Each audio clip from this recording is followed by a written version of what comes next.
Kim Blanché, Watagwan. We are talking to Sewagodimo. Is that correct? Yeah, Sewagodimo. Thank you, beautiful name. Thank you. And she is from the Craig Health Foundation, and you are currently a software engineer. Yes, Woman in science doing wonderful things, doing amazing things. So, and I also learned that you are one of the 100 young Mandelas of the future. Can you tell me what this means to you? And congratulations.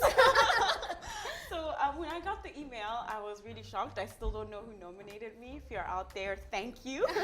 And I just was very inspired. I feel like I felt validated in the work that I did. You know, sometimes you just feel like you're just doing stuff, and then you get that one good news where someone's like, hey, the work you're doing is really good, and you're empowering people, and it just felt really good. It made me feel validated in my efforts to make the tech industry much more inclusive. And I feel like that's so important. As a woman, you need to feel validated, and we're not validated all the time. Exactly. We're out here doing the most. Literally. So what has your journey in tech been like? So my journey into tech has been very interesting. So I actually learned a bit about coding from a textbook in grade 9, and then I didn't take, having never used a computer, I didn't it didn't get into me what this thing was. And then I started programming by accident in grade 10, and that's when I learned how to code, and I was like, oh my gosh, this is amazing. I absolutely love this. And that's when I kind of decided that this is what I wanted to do. And it was really tricky because I didn't know how to use a computer, and I also was then now learning how to code. So it was trying to balance what I'm trying to learn at the same time, and it felt overwhelming. But I just knew that I wanted to do this. And then I went to study computer science at UCT, and that's when I was like, oh my gosh, this is legit what I want to do. And now I work as a software developer, and I spend a bit of time working on a few side projects, a few things that I do on the side, and I also do prioritize teaching women how to code. So I do work with Facebook developer circles, and we're organizing a workshop to teach women how to code. So that's one thing I'm kind of currently very excited about. What's your day like as a software developer? What happens? And what skill set does one need to have to become one if you are an aspiring developer? So if you are interested in tech, right? So I'll answer that one first. So tech is, the thing about software development is one of those interesting things where different people come with different skills, and all of those skills kind of really help out. So people who are good at multiple languages find programming much easier because programming is a way of communicating with computers. And if you're good at multiple languages, what you often find is that programming is really great because it's just another way of communicating.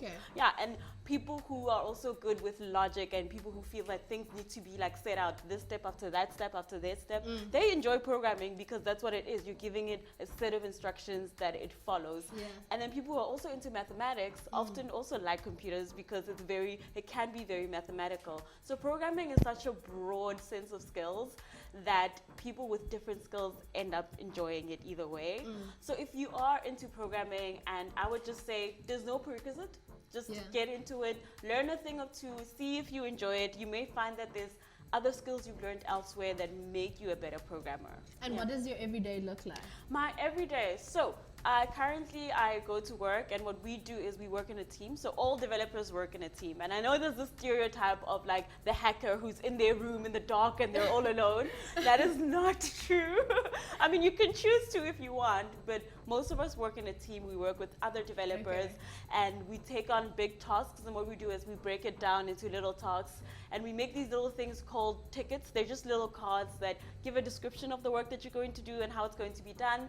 And then what you do is you work with other people in your team. So we bounce ideas off of each other, what's the best way to solve this problem? I was thinking of doing this, but maybe this is better. So it's really nice, and it's very collaborative.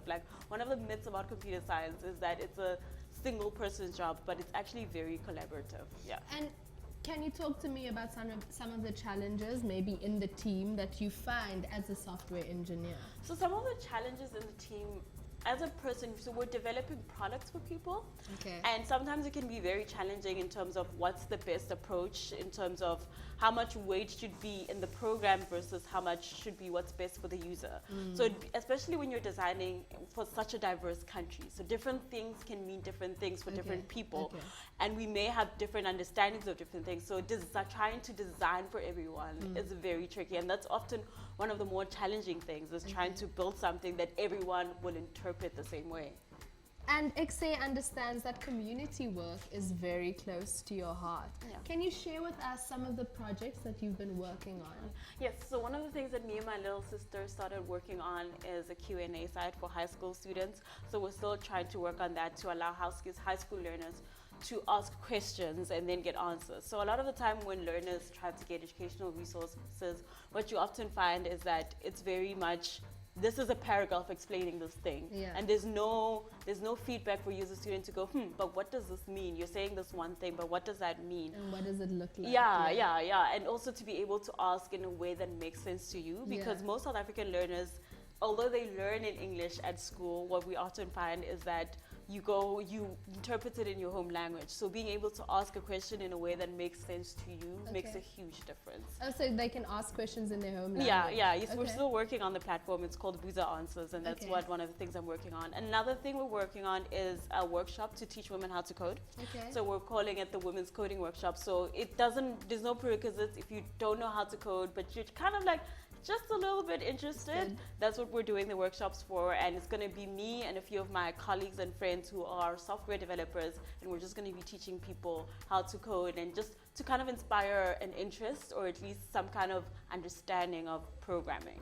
And does this have a name yet? And where can people find it? So if you go to the Facebook Developer Circle's Cape Town Facebook group, you'll find that we're posting about the event and getting people ready for it. Okay. And it's just Women's Coding Workshop. So Google Women's Coding Workshop, or if you go to our Facebook page, Facebook Developer Circles, we're posting all the events there and you can RSVP. Okay, cool. You seem to be doing a lot at such a young age, and it seems like you're quite accomplished. So I feel like it's too soon to stop now. You must have lifelong goals. What are those, and what's your mission and vision as Siwa? So as a developer, so one of the things that I'm really looking forward to is growing in my software development skills. Every time I touch on something new, and like the thing about software development is that you're constantly learning, you're constantly doing new stuff. Every time I learn something new, I think, oh my gosh, there's just still so much more to learn and to grow. And so that's what I'm really looking forward to, is learning more. Another thing that I'm also looking forward to is starting my own coding school. I'd like to actually be able to teach people from disadvantaged backgrounds to learn how to code and kind of be able to develop our own products. And a few friends of mine and I have been brainstorming ideas, and we're trying to find ways that we can use technology to empower and encourage women, especially in South Africa, looking at the unemployment rate and how much that affects women. So we're trying to develop a few platforms to get women to become their own, to own their own businesses and empower them to get into the tech space too.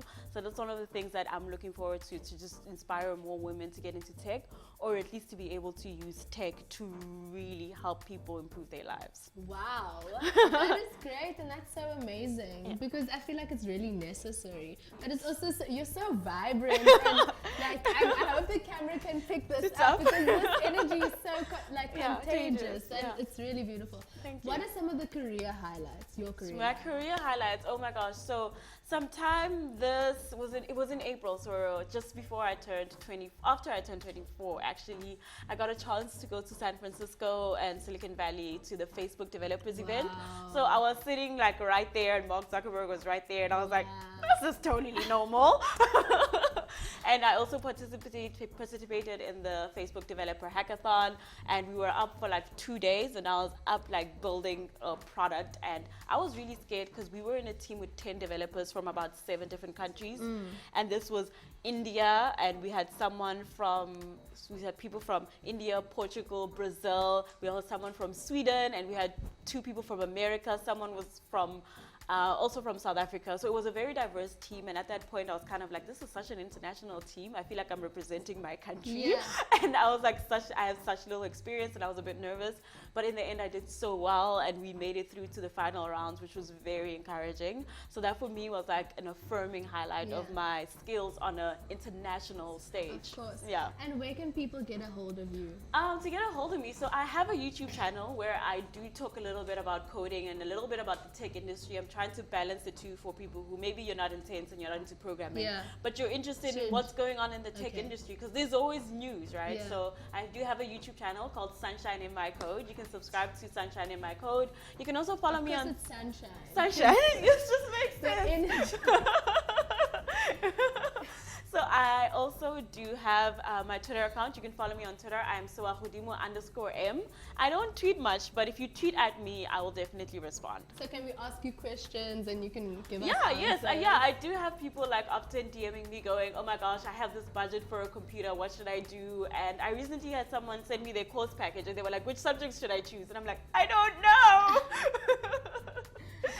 Sewa, thank you so much for your time. Thank you for Llama, having Lee, me. Moon, where are we going next? We're definitely going to have to take a break because this was so much to take in. I feel like I've learned a lot, as much as I'm not going to be a software developer. But if Nisulel, no, I don't think so. Watch the YouTube video. Yeah, Luto is shouting out, Pumelela is shouting out, Amate is shouting out. Umak Olide gave us his music video. You can do so, Llama at capetowntv.org. After the break, there's more of Ekse. Keep it locked right here.